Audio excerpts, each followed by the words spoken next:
The Father's Justice. My name is David Harrison. I'm 58 years old, and for most of my life, I believed I had everything a man could quietly hope for: a stable home, a steady routine, and a marriage that had lasted longer than most people I knew. I spent decades working construction, the kind of work that wears your body down piece by piece, lifting, hauling, climbing, day after day, year after year. Eventually, my back gave in before my will did, so a few years ago, I retired earlier than I planned, not because I wanted to, but because I had to. These days, I drive for a rideshare company. It's simple work, but honest. It keeps me moving, gives me a reason to get up in the morning, and brings in just enough to make sure we never have to worry. I've come to appreciate the quiet of it, the hum of the engine, the rhythm of the road, the brief conversations with strangers who step in and out of my life within minutes. And then there's Karen, my wife of 30 years.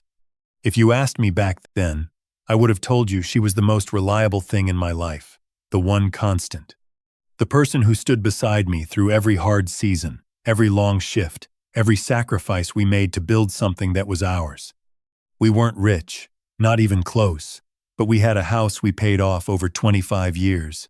Every dollar counted, every repair, done with my own hands. Karen worked as a nurse before she retired, and together we saved what we could, carefully, patiently.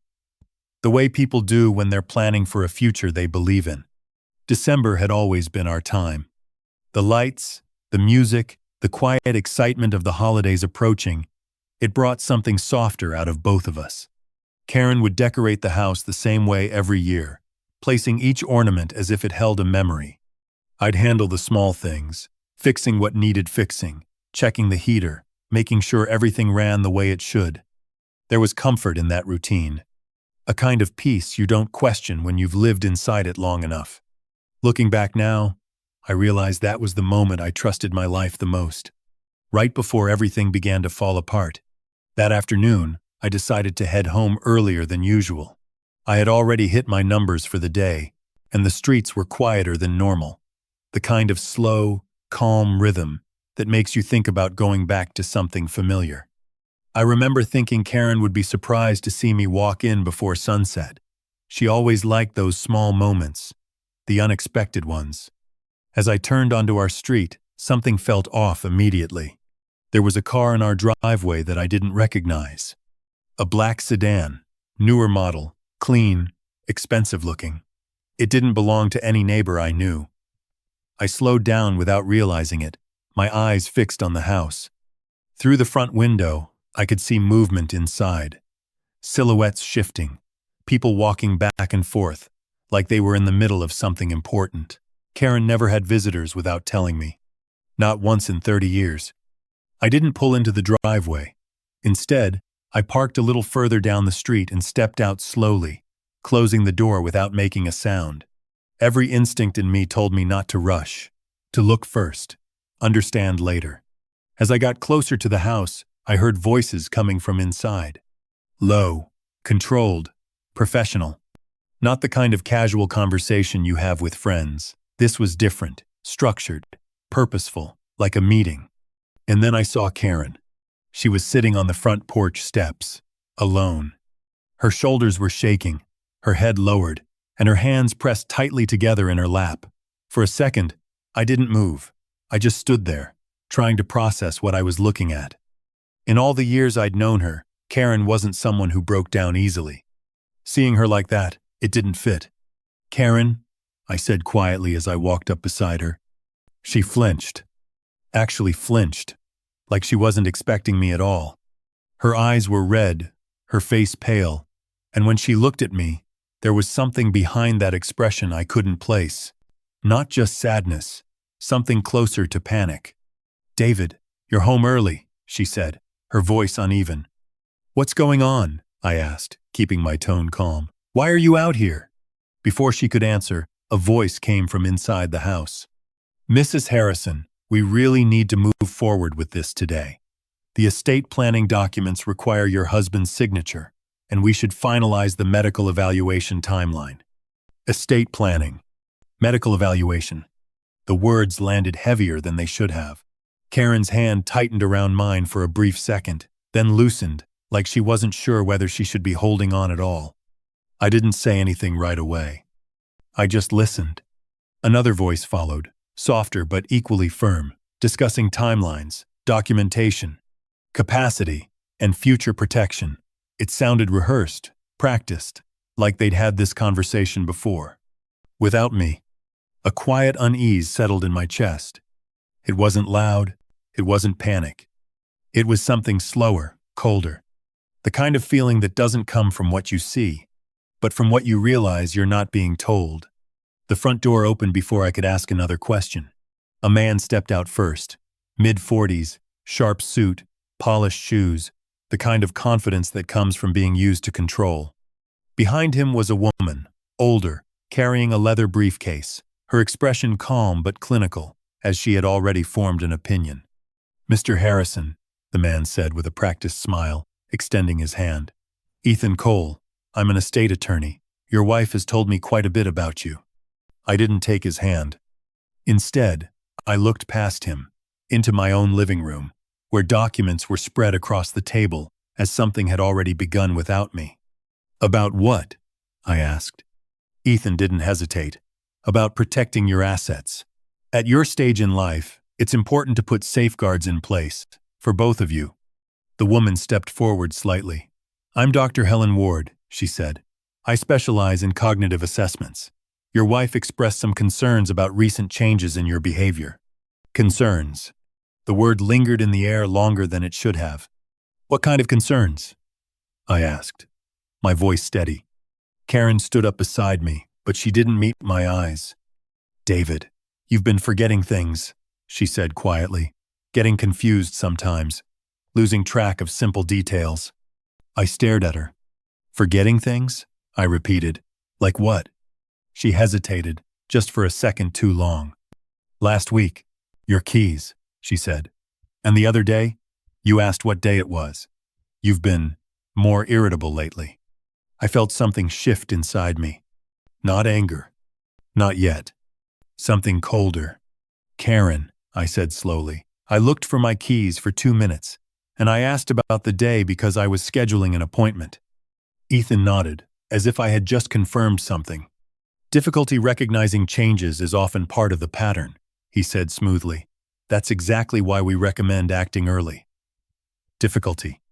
Dr. Ward opened her briefcase, pulling out a folder. "A baseline evaluation would help establish your current cognitive state. It's routine, non-invasive." I let out a quiet breath. "So let me understand this," I said. "You're here because my wife thinks I'm losing my mind, and you want me to sign documents giving her control of everything?" Ethan clasped his hands together, still calm. "A trust structure," he corrected. "With Karen as primary trustee, combined with a durable power of attorney, it ensures continuity, in case you're unable to manage your affairs in the future." "And if I'm not?" I asked. "Then nothing changes," he said with a slight smile. "It's simply a precaution." But something in his tone didn't match his words. I glanced toward the table again. That's when I saw it. Karen's signature, already on several pages. Not drafts. Not notes. Signed documents. "How long have you been working on this?" I asked, turning back to her. She didn't answer. Ethan stepped in instead. "We've been discussing options for a few weeks. Your wife is trying to be proactive." Proactive. The word felt wrong. Everything about this felt wrong. The timing, the setup, the way every response I gave seemed to fit neatly into whatever narrative they had already decided on. If I agreed, I was confirming their concerns. If I disagreed, I was proving them right. I looked at Karen again, really looked this time. And for the first time in 30 years, I didn't recognize what I saw. I didn't raise my voice. I didn't need to. "I'm not signing anything," I said, keeping my tone even, controlled. The room went still for a moment. Ethan's smile didn't disappear, but it tightened, just slightly, like a crack in something carefully maintained. "Doctor." Ward paused with her folder half open, watching me with that same clinical distance. "Mr. Harrison," Ethan began, his voice still smooth. This isn't about pressure. It's about planning ahead, while you're still able to make informed decisions. I am making an informed decision, I replied, and the answer is no. Karen shifted beside me. David, please, you're not listening, she said, her voice softer now, but there was something underneath it. Urgency, or maybe frustration. I'm listening, I said, turning to her. That's exactly what I'm doing. My eyes moved back to the table. The papers were still there, neatly arranged, too organized for something that was supposed to be a conversation. And there it was again, her signature. Not once, multiple times. Clean, deliberate, already committed. You signed these, I said.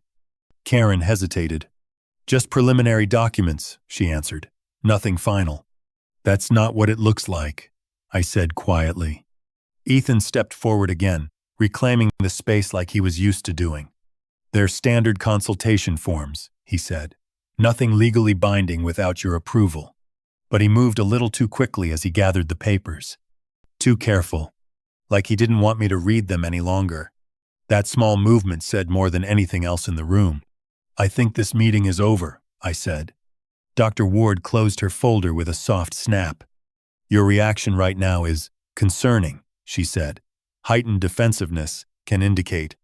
My reaction, I cut in, is to strangers walking into my home, telling me I'm not competent, and asking me to hand over control of everything I've built. Ethan exhaled slowly, then reached into his pocket and handed me a business card. When you're ready to approach this rationally, he said, we're here to help. I didn't take the card at first. I just looked at it, then at him, then at Karen. She wouldn't meet my eyes. That was the part I couldn't ignore. Not the lawyer, not the so-called doctor. Her. The woman who had shared my life for 3 decades, sitting in the same room, letting this happen like it made sense. Like it was necessary. Like I was the problem. A quiet pressure built in my chest. Not loud, not explosive. Just heavy. For the first time, I wasn't just confused. I was starting to question something I had never questioned before. Whether the person standing next to me was still on my side. I didn't sleep that night. Karen lay beside me, turning from side to side, her breathing uneven, but I couldn't tell if it was guilt or just anxiety. Every time I closed my eyes, I saw those documents on the table, her signature already in place, like something had been decided without me. By morning, I knew I needed another perspective. Someone who wasn't part of whatever this was. I stepped outside with my phone and called an old friend, Mark Delaney. We'd known each other for over 20 years. He'd spent most of his career as a police officer before retiring as a detective. If anyone understood how these situations worked, it was him. David, everything all right? He asked, the moment he picked up. Not really, I said. I need you to listen and tell me if I'm overreacting. I walked him through everything, the car in the driveway, the meeting, Ethan Cole, the so-called doctor, the talk about evaluations and control over my assets. There was silence on the other end when I finished. Not confusion. No hesitation. Silence that felt like recognition. David, Mark said finally, his voice lower now, more serious. That doesn't sound like planning. That sounds like a setup. My grip tightened around the phone. Setup for what? Guardianship fraud, he said. I've seen cases like this. They build a narrative that you're mentally declining, bring in a doctor to support it, then file for legal control over your finances. I leaned against the railing, staring out at the street. But Karen is my wife, I said. She already has access to everything. Not everything, Mark replied. Not the way a legal guardian would. That gives full control. Property, accounts, decisions, your entire life. The words settled heavily. I exhaled slowly. So what? They think I'm just going to go along with it? They don't need you to go along, he said. They just need enough evidence to convince a court. A cold weight formed in my chest. There's something else you need to consider, Mark continued. Either Karen is being manipulated or she's part of it. I closed my eyes. 2 options. Neither of them made sense. Or maybe they both did, in ways I didn't want to admit. You really think she'd do something like that? I asked. I think, Mark said carefully, that people change, and sometimes you don't see it until it's already too far in motion. I ended the call, but his words stayed with me. Not loud, not dramatic, just steady and impossible to ignore. Because for the first time, the doubt wasn't just about them. It was about her. That afternoon, I made a decision I never thought I'd have to make. I went to see a lawyer, my lawyer. Her name was Laura Bennett. Mark had recommended her without hesitation, saying that if there was anyone who understood cases like this, it was her. I sat across from her desk and told her everything, every detail, every word, every feeling I couldn't quite explain. She didn't interrupt. She just listened. When I finished, she leaned back slightly, her expression calm but focused. David, she said, what you're describing fits a pattern. If they can establish that you're mentally unfit, they can petition for legal control over your assets. And once that happens, you don't get to make your own decisions anymore. I felt my jaw tighten. So what do? You document everything, she said. Every conversation, every transaction, every interaction. You don't confront them. Not yet. You let them talk. You let them show you exactly what they're planning. That was the moment everything shifted. Not emotionally. Strategically. I wasn't reacting anymore. I was observing. That night, I downloaded a recording app on my phone and tested it twice before I trusted it. The next morning, I started keeping a journal. Nothing elaborate, just timestamps, conversations, small details that most people would ignore. Patterns. I was looking for patterns. Karen noticed something was different, I think, but she didn't ask. She just watched me more carefully than usual, like she was measuring my reactions. So I gave her nothing. Neutral responses. Short answers. I let her believe I was thinking about what Ethan Cole had predloged. Meanwhile, I started checking our accounts. Carefully. Quietly. That's when I found the first transfer. $12,000. Moved from our joint savings into a new account under Karen's name only. No discussion. No explanation. Just gone. I kept digging. There were emails, too. Confirmations, inquiries, real estate estimates, a preliminary listing consultation for our house, dates that went back further than she had admitted. This hadn't started weeks ago. It had been building for months. Each piece didn't feel like much on its own. But together, they formed something clear. Intent. I hired a private investigator 2 days later. Discreet, professional, someone who knew how to follow without being seen. I didn't ask for much, just confirmation of where she was going, who she was meeting, what I couldn't see from inside my own home. And then I went back to my routine. Driving, smiling, living as nothing had changed. But everything had, because now I wasn't the one being evaluated. I was the one collecting the evidence. Quietly, patiently, waiting for the moment when the truth would no longer be something they could explain away. The call came 2 days later. I was sitting in my car, parked a block away from the house, staring at nothing in particular, just letting the engine idle while I tried to make sense of everything I had already found. David, the investigator said, his voice calm, I've got something you need to see. There was a pause. No hesitation. Preparation. Where are you? I asked. Office. It's better if I show you in person. 20 minutes later, I was sitting across from him, watching as he placed a thin folder on the desk between us. No drama. No build-up. Just quiet. He opened it and slid the first photo toward me. Karen. Sitting at a restaurant table. Across from her. Ethan Cole. Not a meeting. Not business. There was no distance between them. The second photo came next. Different day. Different place. Closer. Leaning in. Smiling in a way I hadn't seen in years. The third one. I didn't need to ask. Hotel entrance. His hand on her back. Her face turned toward him. Familiar. Too familiar. I felt something inside me go completely still. Not anger. Not yet. Just silence. How long? I asked, my voice sounding unfamiliar even to me. 3 months, he said. At least. Regular meetings, not just professional. I nodded slowly, but I wasn't really reacting. Because suddenly, everything made sense. The urgency, the lies, the timing, the way she pushed for the evaluation, the way Ethan Cole spoke made him seem like he already had authority over my life. This wasn't planned. This wasn't fear. This was alignment. A plan built by two people who knew exactly what they were doing. I looked back down at the photos. 30 years. 30 years of shared space, shared decisions, shared trust. Reduced to something I hadn't even been aware was breaking. She's been telling people you're declining, the investigator added quietly. Friends, acquaintances, building a narrative. Of course, she had. They needed that. A story, a reason, something that would justify everything they were about to do. I closed the folder, not because I didn't want to see it, but because I had seen enough. The hardest part wasn't the money.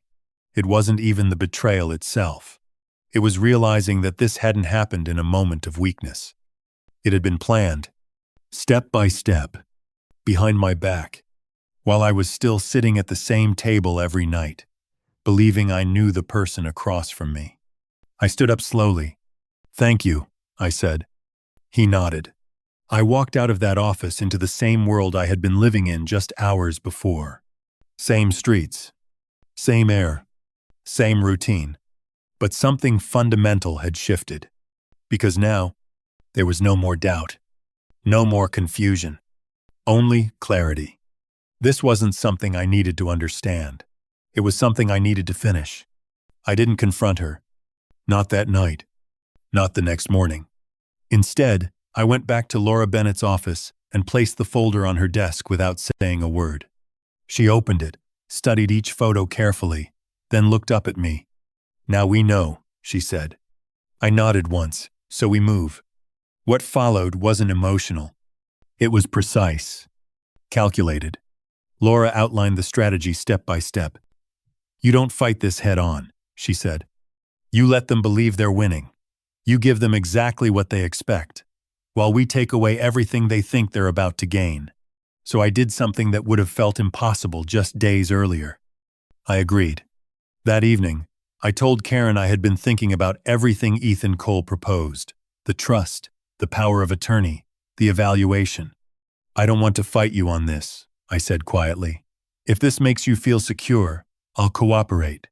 The relief on her face came too quickly, too easily. She stepped closer, her voice softer than it had been in days. David, this is the right decision. You'll see. I forced a small nod. Inside, something colder than anger settled in. The meeting was scheduled for Monday at Ethan Cole's office. Everything about it was designed to look official. Polished furniture, documents neatly arranged, a notary already present. Dr. Ward was there too, calm and observant, like she had been from the beginning. But this time, I was ready. My phone was recording from the moment I walked in, and Laura was in the next room with a court reporter, waiting. Mr. Harrison, Ethan said, with that same controlled smile. I'm glad you've decided to move forward. I took my seat. I just want to make sure I understand everything clearly, I said. He began explaining again. The trust structure, Karen as primary trustee, full authority over financial decisions, power of attorney granting her control if I were deemed incapable. And the evaluation? I asked. Standard procedure, Dr. Ward replied. It helps establish your condition if there are questions later. If there are questions later, I let that sit for a moment. And if I don't agree? I asked. Ethan didn't hesitate this time. Then your wife has the option to pursue guardianship through the court, he said. Given the concerns already documented, it would likely be granted. There it was. Not a suggestion. Not protection. Control. I nodded slowly, like I was processing it. All right, I said. Let's do it. I signed everything they placed in front of me. Every document. Every page. Each signature deliberate, steady, but none of it meant what they thought it did. Because 3 days earlier, Laura had already moved my assets into a protected trust, one Karen couldn't access. Separate accounts, legal safeguards, layers they didn't see coming. At the same time, she had filed for divorce. Quietly. With every piece of evidence attached, the recordings, the transfers, the false claims, the photos. By the time I finished signing, the outcome was already in motion. Ethan leaned back, satisfied. "This is the best thing for everyone," he said. Karen smiled at me. Proud. Relieved. Like everything had finally fallen into place. She had no idea. Because while they believed they had secured control over my life, I had already taken it back. The next morning, everything moved faster than it had in months. At exactly 10 a.m., officers walked into Ethan Cole's office with a warrant. By 10:15, they were at my front door. Karen was in the kitchen when the knock came. I was standing in the hallway, already dressed, already waiting. 2 uniformed officers stepped inside, followed by a detective who carried herself with quiet authority. "Mrs. Karen Harrison?" she asked. Karen turned, confused. "Yes. What is this about?" The detective didn't raise her voice. "You're under arrest for conspiracy to commit financial fraud, attempted coercion, and filing false statements related to a guardianship petition." The words didn't land all at once. They unfolded, piece by piece. Karen looked at me. Not angry, not defensive, just lost. "David, what is this?" she asked. I didn't answer right away, because for the first time in a long time, there was nothing left to explain. "Ethan Cole has been taken into custody," the detective continued. "We have evidence of coordinated activity, including falsified medical evaluations and asset transfer attempts." Karen's expression changed. Shock, then realization, then something else. Something quieter. The officers stepped forward. She didn't resist. As they placed the handcuffs around her wrists, she kept looking at me, like she was still trying to understand how everything had turned. But it hadn't turned. It had simply been revealed. The investigation moved quickly after that. The recordings, the financial transfers, the fabricated claims about my mental state, it was all there, clear, documented, impossible to dismiss. Ethan Cole lost his license before the trial even began. The charges stuck. Fraud, conspiracy, professional misconduct. The so-called doctor, Dr. Ward, was found to be operating without proper credentials in this state. Her evaluations were thrown out, and her involvement only strengthened the case. Karen took a plea. No courtroom drama, no drawn-out defense, just an agreement, one that included restitution, probation, and a record that would follow her far longer than anything we had built together. The divorce was finalized within months. Clean. Final. The house stayed with me. So did the retirement accounts. The savings. Everything we had spent decades building, intact. But it didn't feel like a victory. Not in the way people imagine. Because standing alone in that same house, the silence felt different now. Not heavy. Not empty. Just honest. There were no more questions. No more hidden conversations behind closed doors. No more doubt about where I stood. What I kept wasn't just the assets. It was something harder to quantify. Control, clarity, and the simple, unshakable fact that I had not lost myself in the process. And in the end, that mattered more than anything they tried to take. It's been a year since everything ended. Or maybe, since everything finally began again. The house is quieter now, but not in the way it used to feel. Back then, the silence carried questions, tension, things left unsaid. Now, it feels different, clear, steady, like a space that belongs to me again. I still drive a few hours a day. Not because I have to, but because I choose to. There's something grounding about it. The routine, the independence, The reminder that my life is still mine to shape, one decision at a time. People assume starting over at 58 is frightening. It isn't. Not when you've already faced the worst version of losing everything and realized you didn't. Because what I almost lost wasn't just money. It was control. It was dignity. It was the right to decide my own future. And once you understand that, everything else becomes secondary. A few months ago, Mark introduced me to someone. Her name is Ellen. She's a retired teacher, widowed, quiet in the same way I've become. We meet for coffee once a week. No expectations. No pressure. Just conversation. Honest, simple, unforced. I don't know where it's going. And for the first time in a long time, I don't feel the need to. Because I've learned something I wish I had understood years earlier. Trust isn't about how long you've known someone. It's about what they do when you're not looking. And instinct, that quiet voice you ignore because it's inconvenient, it's rarely wrong. Money can change people. It can expose things you never thought to question. But it cannot buy respect. It cannot rebuild integrity once it's gone. And it will never replace the value of knowing who you are and standing your ground when it matters. Sometimes, silence isn't weakness. Sometimes, it's preparation. The space you give yourself to see clearly, to think, to act when the moment is right. I spent 30 years building a life with someone who chose to betray it. But in the end, I didn't lose that life. I rebuilt it. Stronger, simpler, honest. And if there's one thing I'd leave you with, it's this. If something feels wrong, would you confront it immediately? Or would you stay quiet and wait until you hold the truth in your hands?